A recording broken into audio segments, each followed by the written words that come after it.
Hello दोस्तों, स्वागत है आपका हमारा यूट्यूब चैनल टारगेट एकेडमी में। हमारा ये चैनल एजुकेशन पर्पज़ के लिए बनाया गया है, जिसमें हम एजुकेशन से रिलेटेड सभी इंपॉर्टेंट टॉपिक्स वीडियो बनाते हैं और बेस्ट ट्रिक्स के माध्यम से समझाते हैं। आज हम इस वीडियो में जूनियर लेवल साइकोलॉजी का पार्ट 4 लेके आए हुए हैं। इसके पहले मैंने 3 वीडियोज़ बनाए हैं, बहुत ही अच्छे से समझाए हैं। आई बटन पर लिंक आ गया होगा।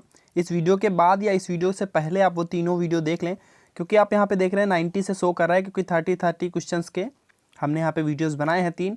वो आपके जो आपका सिलेबस होता है उसी पे बेस्ड है, इसलिए 30-30 नंबर के आगे आपके पूछे जाते हैं। तो शुरू करते हैं, क्योंकि सभी ने सीटेट प्राइमरी लेवल तो पास करके ही रखा हुआ है। अगर आपने नहीं पास किया है तो प्राइमरी लेवल का जो सीटेट है उसकी लिंक भी मैंने आई बटन पे दे दी है। उसके सारे वीडियोज़ मैंने बना के रखे हैं, आप वहाँ जाके ज़रूर देखें।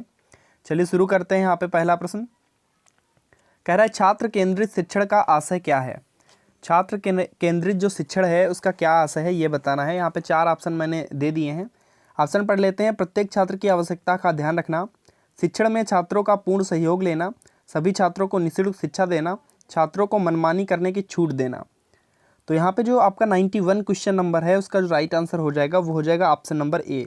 देखिए यहाँ पे टिक लगाना मैं इसलिए ज़रूरी समझता हूँ, क्योंकि जब टिक लगाता हूँ उससे आपको आंसर तो पता चलता है, उसके साथ ही अगर आप स्क्रीनशॉट लेना चाहें तो आप इस टाइम पे स्क्रीनशॉट लेके रख सकते हैं। जब भी आप फ़ोन को यूज़ करेंगे तब आप उसको क्वेश्चन को पढ़ लेंगे। अगर आपको नहीं आता है तो आप अच्छे से सीख जाएंगे, क्योंकि वीडियोस में कौन सा क्वेश्चन आपने कहाँ पे, क्योंकि कुछ क्वेश्चन आपको पता होंगे कुछ नहीं पता होंगे, तो कौन सा क्वेश्चन कहाँ पे आपने पढ़ा था आप भूल जाएंगे, इसलिए स्क्रीनशॉट बहुत ज़रूरी होता है।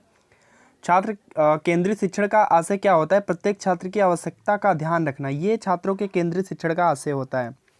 और छात्र केंद्रित शिक्षा ही होनी चाहिए। अगर ऐसे कभी क्वेश्चन आए कैसे शिक्षा होनी चाहिए, छात्र केंद्रित शिक्षा होनी चाहिए। चलिए आगे देखते हैं। भाषा सीखने का प्रभावी उपाय है वार्तालाप करना, सहायक पुस्तकें पढ़ना, अखबार पढ़ना या पाठ्य पुस्तक पढ़ना। देखिए यहाँ पे आपको बता दें, सीटेट जो आपका जूनियर लेवल है उसकी तैयारी करवा रहे हैं। प्राइमरी लेवल ऑलरेडी पूरा कोर्स जो है अपलोड कर चुका हूँ बहुत ही बेटर तरीके से कम 100 प्रैक्टिस सेट भी करवाए मैंने 5 सब्जेक्ट के।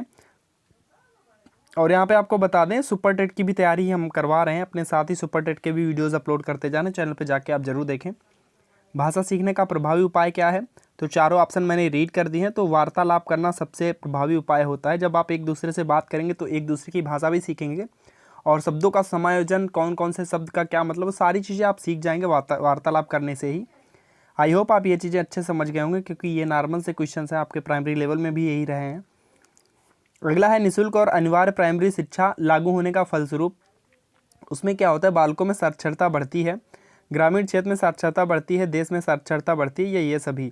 देखिए कुछ यहाँ पे क्वेश्चंस आपको लगेंगे कि प्राइमरी लेवल के हैं, लेकिन उनको यहाँ पे पुट करने का एक मेरा स्पेशल पर्पज़ है, क्योंकि ये क्वेश्चंस आपके जूनियर और प्राइमरी दोनों में सेट हो जाते हैं, या किसी अदर पर्पज़ से मैंने यहाँ पे सेट किया वो मैं बता दूंगा।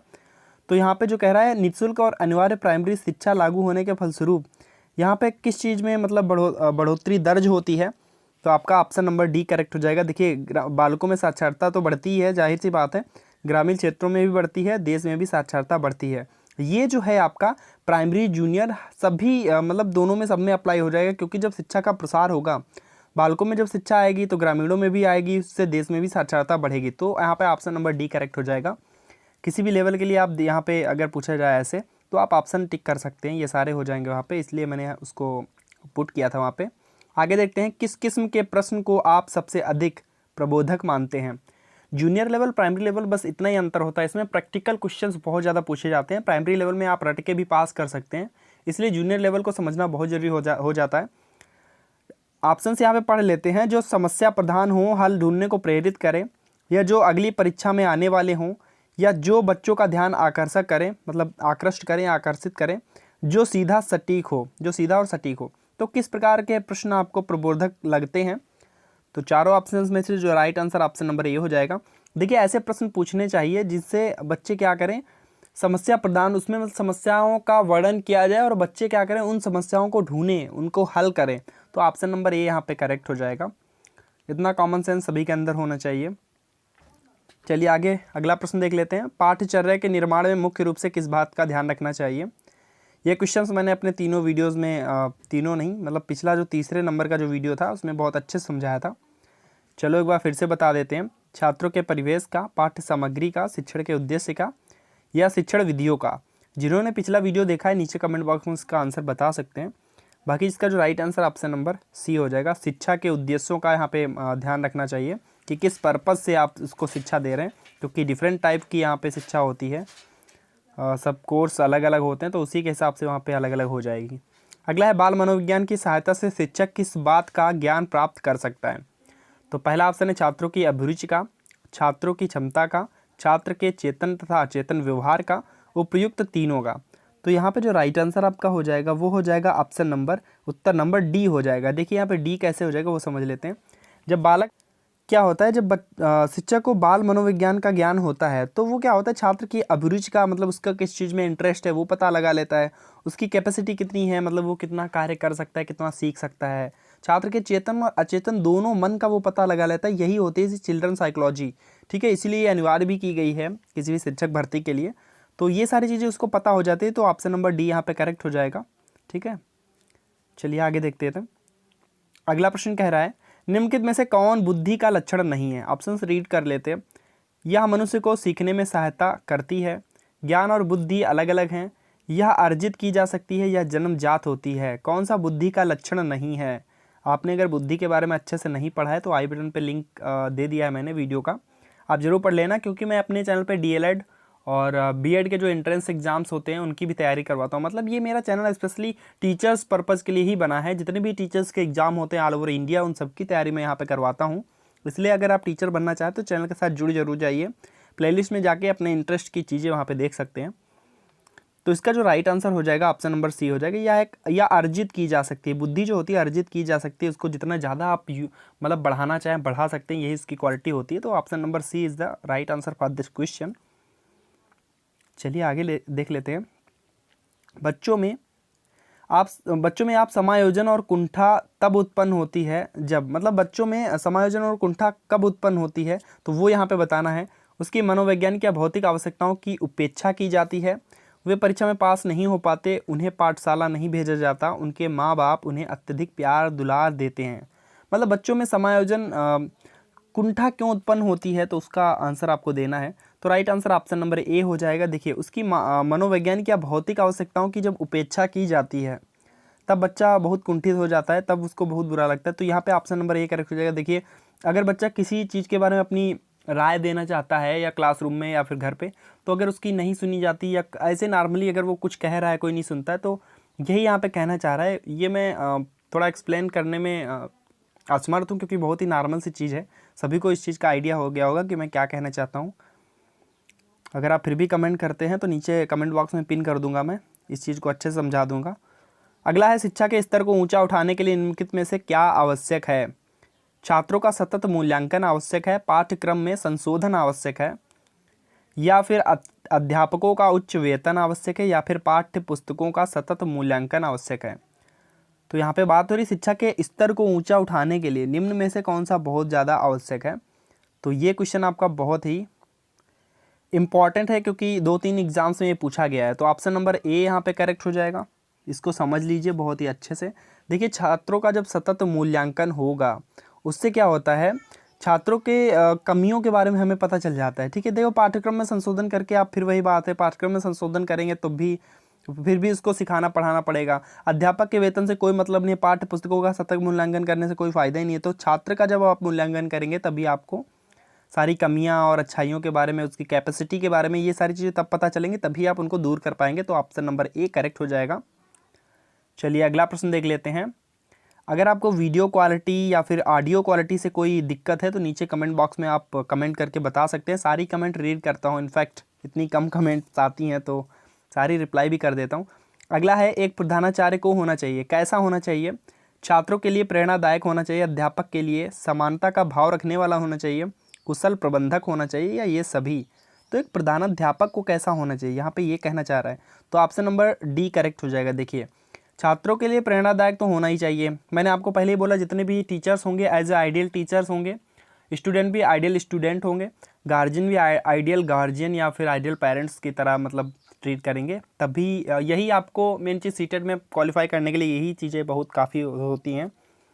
अगला है अध्यापक के लिए समानता का भाव रखें, ये भी ज़रूरी है। कुशल प्रबंधक तो होना बहुत ही ज़रूरी है। तो ऑप्शन नंबर डी करेक्ट हो जाएगा।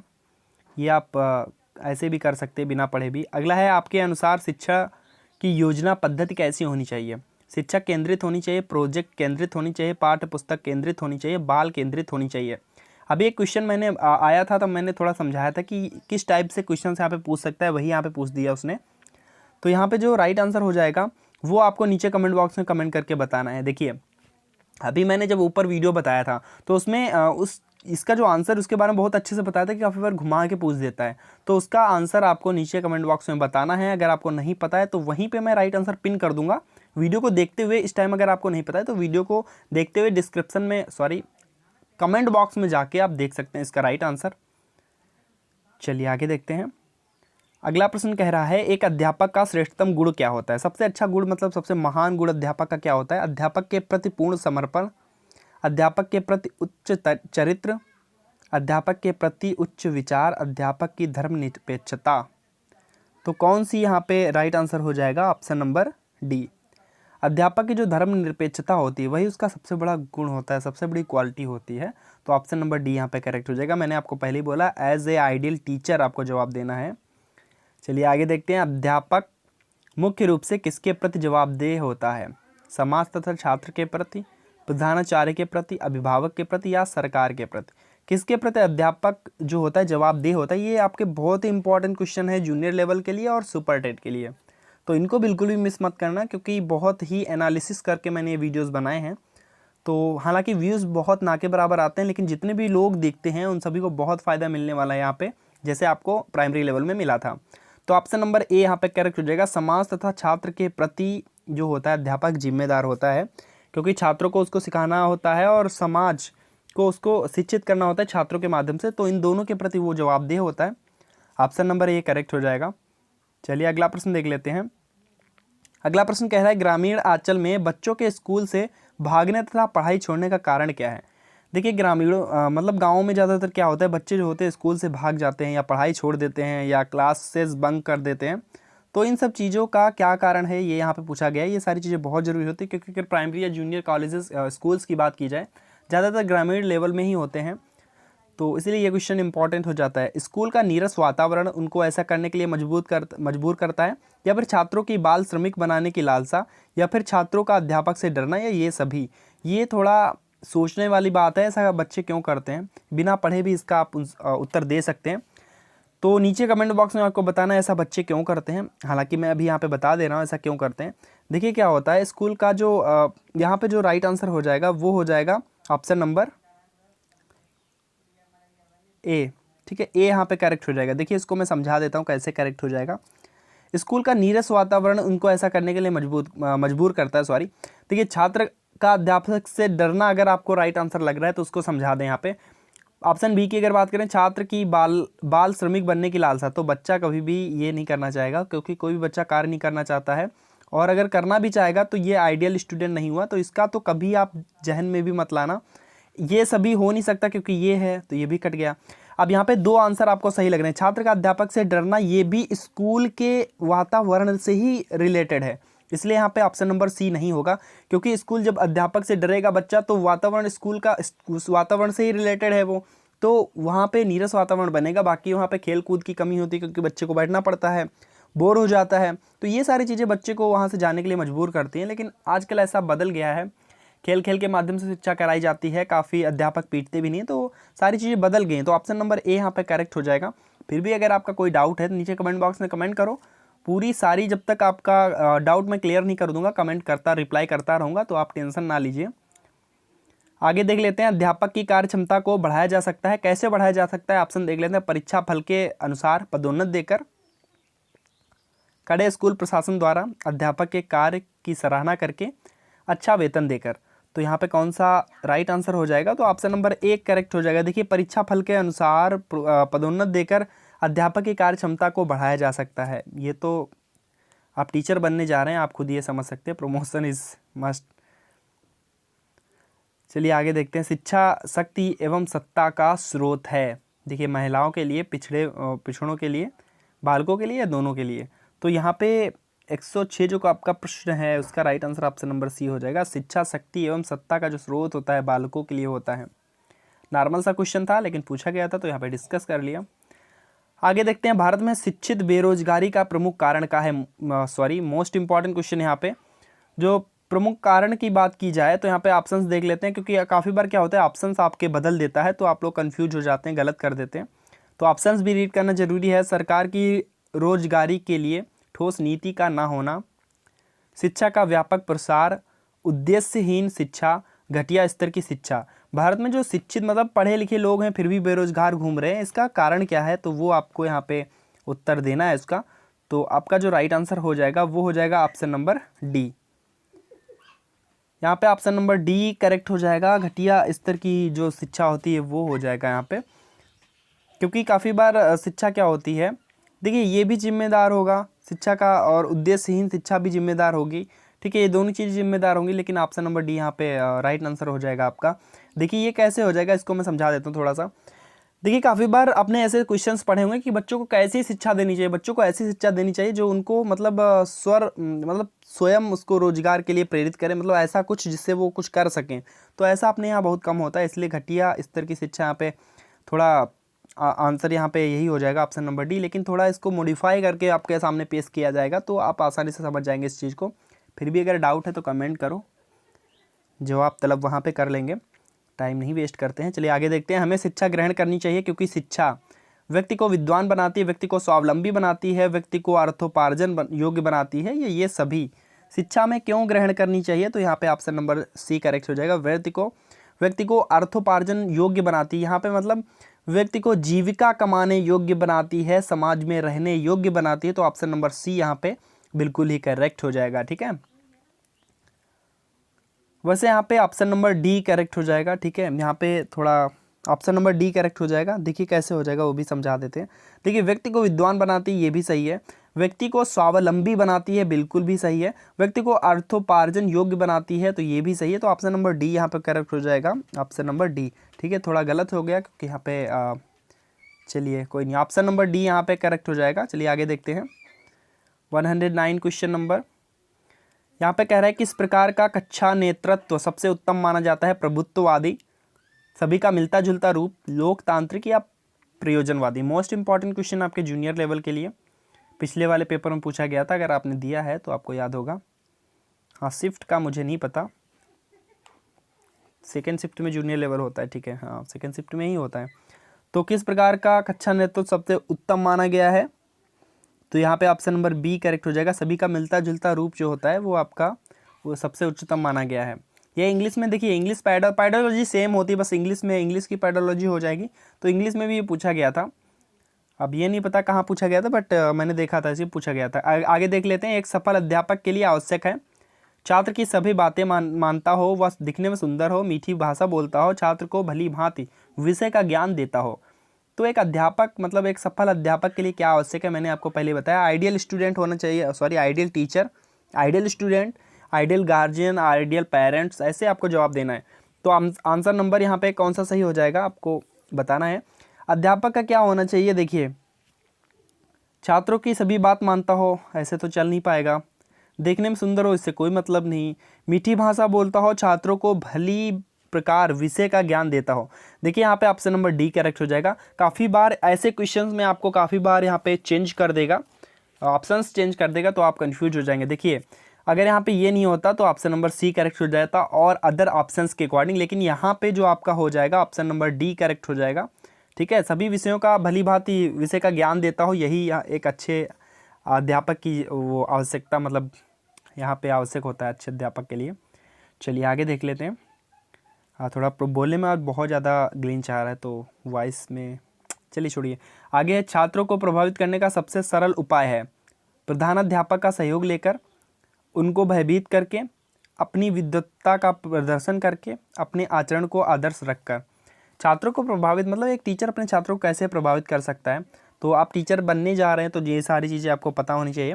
तो ऑप्शन नंबर डी यहाँ पे करेक्ट हो जाएगा। अपने आचरण को आदर्श करके, मैंने पहले ही बोला है, आइडियल टीचर, आइडियल स्टूडेंट, ये सारी चीज़ें हमेशा आप याद रखना। जब भी आपका सीटेट का एग्जाम होगा जूनियर लेवल, प्राइमरी लेवल, तो कुछ टिप्स एंड ट्रिक्स होती हैं जो आपको बता दूंगा, तो डेफिनेटली आप पास हो जाएंगे डेफिनेटली। लेकिन अगर आप हमारे रेगुलर वीडियोस देखते हैं तो ये गारंटी है कि आप 100 प्लस 110 प्लस पहुंच जाएंगे, ये चीज़ मैं गारंटी देता हूं।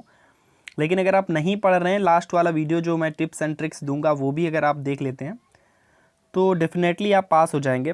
सीटेट में यही होता है हमेशा, प्राइमरी हो या जूनियर लेवल हो।